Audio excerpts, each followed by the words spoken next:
Wah, alhamdulillah channel ini sekarang sudah punya lebih dari 1000 subscriber. Terima kasih untuk teman-teman atas dukungannya. Angka 1000 ini menjadi keramat karena merupakan salah satu persyaratan YouTube supaya channelnya bisa dimonetisasi. Dan ini menjadi spesial untuk saya secara pribadi karena ini sebenarnya adalah channel saya yang ke-6. Tapi 5 lain yang sebelumnya itu pada nggak laku. Tapi justru karena saya sudah mengalami berbagai kegagalan sebelumnya, saya jadi bisa berbagi tips apa sih yang saya lakukan secara berbeda sampai sekarang bisa mendapatkan subscriber yang lebih banyak. Sebagai catatan, saya tidak beli subscriber atau jam tayang ya, semuanya didapatkan secara natural. Di episode kali ini saya akan berbagi bagaimana caranya teman-teman bisa menjadi YouTuber pemula meskipun hanya dengan modal HP. Mau tahu gimana caranya? Sebelum saya membahas detailnya, jangan lupa untuk subscribe dan like karena channel ini membahas berbagai cara yang bisa mendatangkan uang tambahan. Jangan lupa juga untuk nyalakan lonceng notifikasinya supaya kalian tidak ketinggalan setiap kali ada episode baru. Selamat menonton! Secara statistik, dari tahun ke tahun semakin sedikit orang yang menonton TV karena beralih menonton YouTube. Ya, terutama karena kalau nonton TV kan kita terikat ya, acara tertentu hanya tayang pada jam tertentu. Tapi kalau nonton YouTube, kita bisa nonton kapan saja ketika ada waktu. Nah, tentunya ini menjadi peluang bisnis karena YouTube berbagi sebagian uang pendapatan iklannya dengan YouTuber melalui program Google AdSense. Bahkan, saya pernah membuat video tentang beberapa ibu rumah tangga yang penghasilannya dari YouTube diperkirakan sampai 700 juta rupiah sebulan. Kalau kalian mau nonton, silakan klik link di pojok kanan atas atau di deskripsi. Tapi ya tentunya mereka dapat uang segitu lewat proses yang panjang ya, bukan hanya bikin 1 atau 2 video terus langsung kaya raya. Kalau nge-YouTube cuma modal HP aja bisa nggak? Bisa kok, secara statistik lebih dari 70% orang itu menonton YouTube lewat HP. Jadi kualitas gambar apa adanya juga masih bisa diterima masyarakat. Apalagi HP sekarang sudah bagus-bagus kualitasnya. Tapi sebelum kita membahas cara syuting dan ngedit pakai HP, mari kita bahas dulu hal yang paling fundamental yang perlu kalian lakukan sebelum memulai channel YouTube, yaitu menentukan konsep. Maksudnya konsep itu channel kalian maunya membahas apa? Apakah review makanan? Apa channel masak? Atau cara berkebun? Atau apa? Kalau kalian bingung mau konsep yang seperti apa, saya sarankan untuk banyak nonton video orang lain baik dari dalam maupun dari luar negeri. Kenapa konsep ini penting? Karena konsep inilah yang akan mendikte kalian butuh peralatan apa, butuh biaya produksi atau enggak, style editingnya gimana, logo dan bannernya seperti apa, dan sebagainya. Secara teori, konsep channel yang berpotensi menghasilkan uang itu sebenarnya adalah irisan dari 2 hal. Yang pertama, topiknya banyak dicari orang enggak? Dan yang kedua, kalian pribadi ada minat nggak di bidang itu? Kalau kalian demen sama topiknya, tapi orang tidak banyak yang nyari, ya jadinya videonya tidak banyak ditonton. Sebaliknya, meskipun topiknya banyak dicari orang, tapi kalau kalian nggak ada passion di sana, jadinya kayak kepaksa gitu bikin kontennya. Apalagi kalau mau dapat uang AdSense dari YouTube, kalian kan mesti rajin banget bikin konten. Nggak bisa cuma setahun sekali atau setahun 2 kali. Mesti kalian itu bikin konten dan upload minimal beberapa kali dalam seminggu. Bahkan tiap hari kayak Baim Wong, Atta, dan sebagainya. Sesudah kalian menemukan konsep yang kalian suka dan kontennya dicari orang, masih ada beberapa pertanyaan lanjutan. Yang pertama, bisa monetisasi tidak? Sebelum terlanjur habis tenaga banyak, teman-teman perlu riset dulu nih, konsep kalian itu kalau dijalankan bisa lolos nggak lewat kriteria monetisasi YouTube yang terbaru. Kenapa? Karena tidak banyak orang yang tahu bahwa YouTube itu sebenarnya sudah cukup sering berganti kebijakan. Dulu di tahun 2017, 2018, ada banyak bermunculan channel-channel kompilasi, kayak kumpulan klip video tabrakan lah, klip acara TV lucu lah, dan sebagainya. Dan dulu channel-channel seperti itu bisa dimonetisasi. Tapi kalau sekarang tidak bisa. YouTube akan meminta bukti apakah kalian sudah punya izin mengupload ulang konten-konten tersebut. Kemudian mereka juga akan mereview apakah kalian melakukan sesuatu yang transformatif dengan kontennya atau cuma dipotong terus diupload. Ini kisah nyata juga dari salah satu channel saya yang gagal itu. Pernah bikin channel kompilasi, yang nonton lumayan banyak, tapi kemudian saya hentikan setelah saya tahu percuma, nggak akan bisa monetisasi. Jadi jangan sampai kalian sudah bikin konten berbulan-bulan, baru tahu ternyata tidak bisa jadi uang. Jadi cek dulu ya. Selanjutnya adalah biaya. Kalian oke nggak dengan biaya yang harus dikeluarkan? Misalnya, kalau kalian ingin membuat channel review gadget, tapi beli gadget kan mahal, siap nggak keluar uang? Atau kalau kalian tidak mau keluar uang, punya kenalan atau saudara nggak yang punya toko elektronik? Bahkan misalnya channel review makanan gitu. Kalian mau nggak mau tetap akan keluar uang loh karena harus sering makan di luar. Nah, kalian siap tidak keluar uangnya? Selanjutnya, yang perlu dipikirkan juga adalah apakah kalian akan kena masalah dengan konsep channel tersebut. Misalnya nih, kalau teman-teman adalah PNS atau guru sekolah, tapi kemudian kalian bikin channel prank, atau misalnya membuat channel yang mengajarkan hal-hal yang melanggar hukum, kalian harus pertimbangkan nih apa resikonya kalau ketahuan oleh atasan dan kolega. Dan jangan berpikir, cuma channel kecil aja kok, nggak akan ada yang tahu. Dulu saya berpikir akan butuh beberapa tahun sebelum ada orang yang mengenali saya. Tapi ternyata waktu followernya masih sekitar 300-an, mungkin baru sekitar 2 bulanan lah nge-YouTube. Udah ada loh yang ngenalin, padahal muka saya kan cuma keluar di thumbnail sama keluar beberapa detik gitu di dalam videonya. Untungnya kontennya bukan yang aneh-aneh. Jadi intinya kalian harus memikirkan jangka panjang apakah konten yang kalian rencanakan akan menimbulkan masalah. Kemudian untuk tahu apakah konsepnya bisa diterima oleh penonton atau tidak, menurut pengalaman saya pribadi yang sudah berkali-kali gagal, momen pembuktiannya itu adalah ketika mencari 100 subscriber pertama yang bukan teman dan bukan saudara. Kenapa? Karena mohon maaf ya, kalau keluarga atau teman, mereka itu subscribe ke channel Anda itu alasannya biasanya antara dua, antara kasihan atau sayang, ya antara dua itulah. Jadi belum tentu mereka suka konten kalian dan belum tentu juga nonton.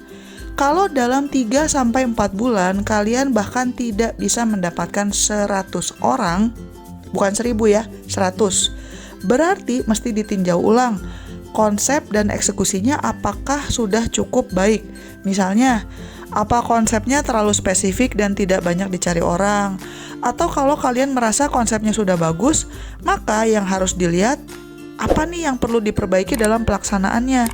Misalnya, thumbnailnya udah bagus belum? Terus tag videonya pakai hasil riset atau random? Atau jangan-jangan malah tagnya kosong? Dan sebagainya. Kalau konsepnya sudah matang, maka kita bisa beralih fokus ke masalah pelaksanaan. Sebagai tips, kalau kalian mau syuting dengan HP, pastikan tempatnya terang ya. Kalau ada modal tentunya kalian bisa beli ring light, tapi kalau mau berhemat bisa syuting dekat jendela. Kemudian nyalakan stabilizernya. Kalau HP kalian itu ada feature anti-shake atau stabilizer, jangan lupa dinyalakan dulu. Nah selanjutnya, kalian mau tidak mau saya sarankan untuk invest meningkatkan kualitas suara. Karena kalau kalian syuting pakai HP, salah satu kekurangannya adalah biasanya suaranya kurang jelas. Apalagi kalau syutingnya outdoor. Biasanya penonton masih bisa memaafkan kalau kualitas gambarnya sedikit blur. Tapi kalau videonya tidak kedengeran, wah biasanya mereka akan pergi. Ada beberapa opsi untuk menangani masalah ini. Yang pertama tentunya kalau kalian beli mic ya. Tapi yang kedua, opsi lainnya adalah pakai voice over. Jadi narasinya direkam terpisah seperti video ini. Ngerekam suaranya pakai HP juga bisa kok.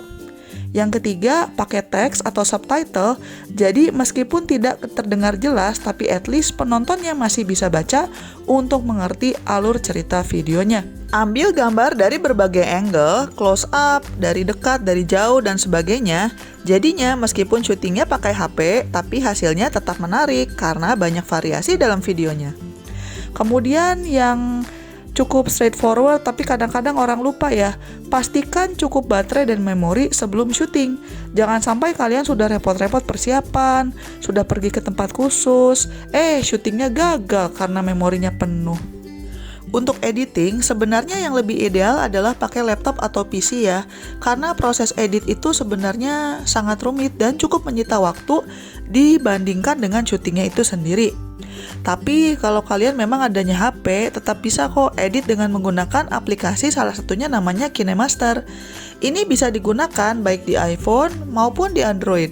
Untuk teman-teman yang tertarik, silakan klik link di deskripsi untuk menonton video yang membahas step by step cara menggunakan KineMaster ya. Biar ngeditnya lebih efisien, saya sangat menyarankan untuk teman-teman bikin skrip dulu sebelum syuting. Karena kalau syutingnya berantakan dan tidak terstruktur, kemudian banyak editingnya akan jadi lama banget. Dulu waktu saya belum pakai skrip, ngeditnya itu bisa 6-8 jam, beneran. Sekarang karena sudah pakai skrip, ngeditnya biasanya sekitar 1,5 jam lah. Meskipun bikin skripnya akan memakan waktu juga, misalnya sejam. Tapi kalau di total bikin skrip plus ngedit, jadinya totalnya 2,5 jam. Dan itu tetap lebih efisien daripada tanpa skrip. Efisiensi ini menjadi sangat penting kalau kalian mau serius nge-YouTube. Karena kalau mau serius berarti kalian harus sering upload. Misalnya tiap hari atau beberapa kali dalam seminggu. Selanjutnya, thumbnail video juga sangat penting ya, karena ibaratnya thumbnail video itu adalah packaging atau covernya. Kalau thumbnailnya tidak menarik, orang tidak akan klik videonya. Kalau untuk pembuatan thumbnail, saya sudah pernah membuat video terpisah mengenai ini. Jadi teman-teman silakan klik link di pojok kanan atas atau klik link di deskripsi ya. Ketika upload, yang sangat krusial adalah jangan lupa tag videonya. Caranya, kalian silakan masuk ke HP kalian dalam mode incognito di browser kalian. Kemudian baru masuk ke YouTube. Kenapa masuk ke mode incognito dulu? Ini supaya history search kalian tidak merusak hasil yang muncul. Ini misalnya ya, saya ketikkan cara tanpa titik ya. Pokoknya saya cuma masukin cara Ini ternyata hasil yang keluarnya seperti yang teman-teman bisa lihat. Saya nggak nyangka loh bahwa ternyata cara membuat bakwan jagung itu banyak dicari orang. Nah, kalau kalian membuat video terkait dengan ini, maka video kalian berpeluang ditonton orang. Supaya video kalian itu ikut muncul ketika orang search kata kunci tertentu, kalian harus memasang tag sesuai kata-kata yang dicari orang.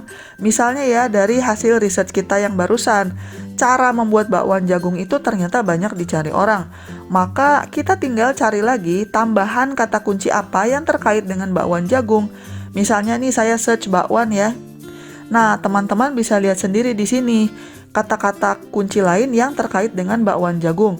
Lalu kata-kata kunci ini kita copy paste ke bagian tag di video yang teman-teman buat. Kata-kata kunci tersebut baiknya juga kita selipkan di bagian deskripsi, nama file videonya yaitu sebelum video tersebut diupload, dan juga judul video di YouTube-nya.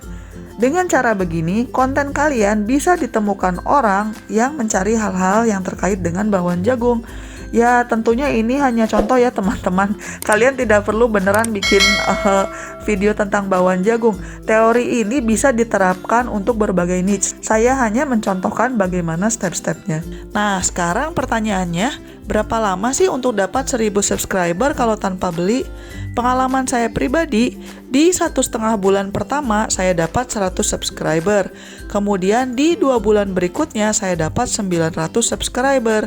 Jadi kalau di total channel ini mencapai 1000 subscriber kurang lebih sekitar 3,5 bulanan. Tentunya orang beda-beda ya teman-teman. Saya pernah nonton ada YouTuber yang bisa hit 1000 subscriber dalam 1 bulan. Padahal ibu rumah tangga biasa ya, bukan artis. Ada juga tapi yang sudah tahunan tapi masih belum bisa 1000 subscriber. Kalau pengalaman saya pribadi, jumlah subscriber saya cukup meningkat secara konsisten sejak saya taruh potongan klip yang menunjukkan channel saya isinya macam-macam.